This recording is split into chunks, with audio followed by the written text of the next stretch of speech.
Welcome to the Horn Recital channel on YouTube. We are coming to you from the dumb stupid hour of 8:30 a.m.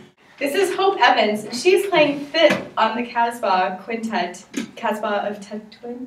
Yes, I am Hope Evans, and this, basically what this project has been, if you didn't catch the first video, it's been an outreach about my recital, sort of giving, I guess, a lengthier program note than you necessarily would, and getting to know the members of the quintet who have been working really hard with me on this recital, getting to know the pieces a little more in depth, and getting to know me, I suppose.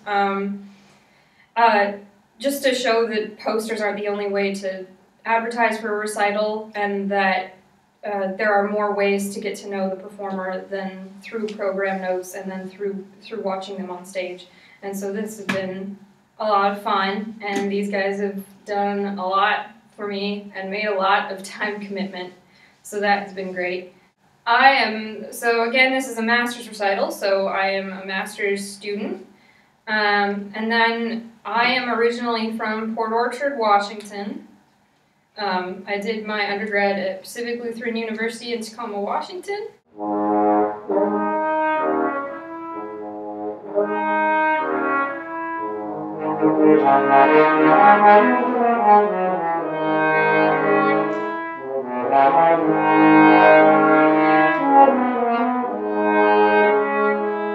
So let's talk about Carrie Turner.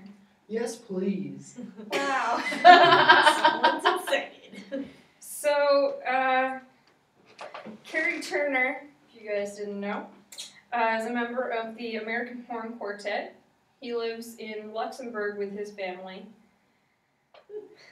I know where he lives. His wife also plays horn. His wife also plays horn. And he's got a pretty sweet little mustache. Jealous. And so anyway, the Casbah of Tetwin is just this fantastic horn quintet, and a lot of what I really like about it is the fact that it's so challenging on all the parts. So everybody really has to hold their own. So why did you want to play the Casbah? What about it appealed to you? I think when I chose it, one of the things that I was having difficulty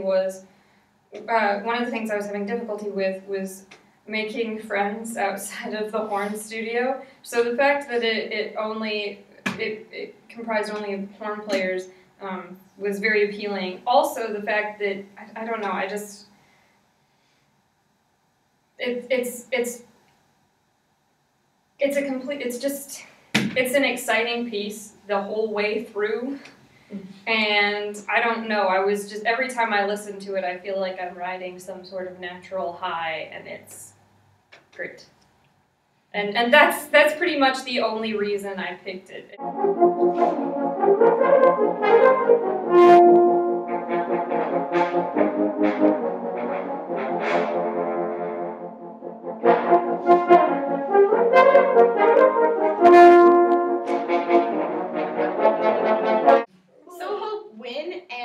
Why did you decide to play horn? So, in elementary school, in 5th grade was when you started band. And so, I remember being really excited about it the year before, because we had just finished up recorders, and I was like jamming away. And we talked about different instruments. One of the things they let us do was they let us try out different mouthpieces. And this is a really odd story. And so my first choice was percussion. It just doesn't have a mouthpiece. And so I wanted to be a percussionist. My mom didn't think that was the best idea. So I moved on to brass instruments, and the thing was I hadn't really seen anybody play a brass instrument, and I wasn't quite sure of what you were supposed to do with the mouthpiece, and so my thought process was that you had to be able to fit your entire mouth over the mouthpiece in order to play the instrument. And so and so I think my teacher's back must have been turned at this point because I picked up every single mouthpiece that was out to try, and I put my mouth over every single one of them, and it fit the best over the horn mouthpiece. So I figured that was the one I should play. Wow. That's an interesting story. And so then I picked up horn, and so then I was still confused, but my mom had taken horn and played horn through junior high, and so when we got my little Rent to Own single, I asked her how to make sound on it, and she just kind of gave me a quick description, and so I got really excited and I pulled it out of the case and I made a sound on it right away. So it wasn't, I did figure this all out. It wasn't, some sort of deforming thing that affected me for like 2 or 3 years. What's your favorite song?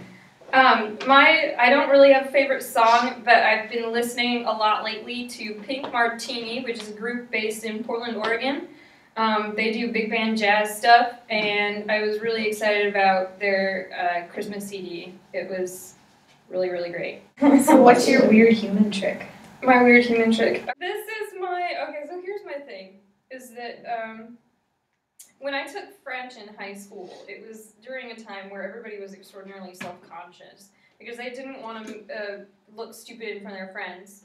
And so I wasn't so self-conscious because I didn't really have friends. So, and if I don't think I had friends in French class. I think I had a couple in French club, but not in like my specific class, I don't think. So I wasn't terribly worried about embarrassing myself because there wasn't really anybody to embarrass myself in front of. And so the point being that nobody wanted to try to pronounce French correctly because if they messed up, they didn't want to look stupid, so they all just kind of intentionally sounded like crap. And so I went for it like crazy, and I got really excited, and the teacher was always really excited about how excited I was, and the thing of it was that I had a good ear, and I listened a lot to the tapes that you're supposed to listen to, but the thing of it was that instead of just thinking about the pronunciations, for some reason I was picking up on the inflections. So a lot of the time now when I speak French, I sound like the instruction tape because I picked up all the inflections as well as the pronunciations. For example, there is a pen on the table. Il y a un stylo sur la table. That's it.